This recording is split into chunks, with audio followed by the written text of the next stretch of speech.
part of the entire G7. First, the G7 condemned the unprecedented Iranian attack on Israel, unprecedented in scope and scale.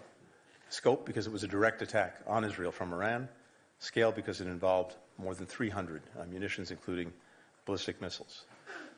We're committed to Israel's security.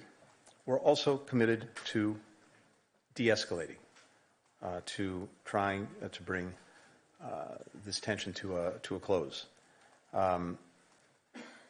You saw as well, or you'll see soon in the G7 statement, a commitment to hold Iran to account for its destabilizing activities, holding it to account by degrading its missile and drone capabilities. And yesterday, the United States announced additional sanctions on Iran, targeting UAV programs, the steel industry, companies that are associated with the IRGC, the Ministry of Defense, and its armed forces logistics. The G7 statement makes clear that G7 countries will adopt additional sanctions or other measures in the days ahead. Even as we've been dealing with the conflict in the Middle East and, again, the unprecedented attack by Iran on Israel, we've remained intensely focused on Gaza. We urge the rapid implementation of Israel's humanitarian assistance commitments. More aid, more crossings, better deconfliction, better distribution of the assistance to all who need it. We have seen important steps over the last couple of weeks, with more crossings opening, more aid getting in, more aid getting around. But we need to see sustained results.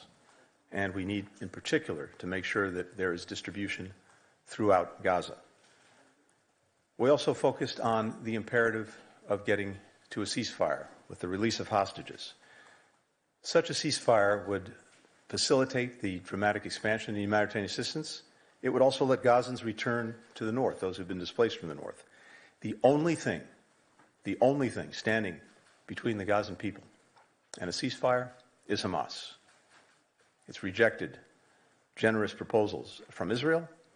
It seems more interested in a regional conflict than it is in a ceasefire that would immediately improve the lives of the Palestinian people. It continues to move the goalposts. And the world needs to know and needs to understand, again, that the only thing standing between a ceasefire and the Gazan people is Hamas.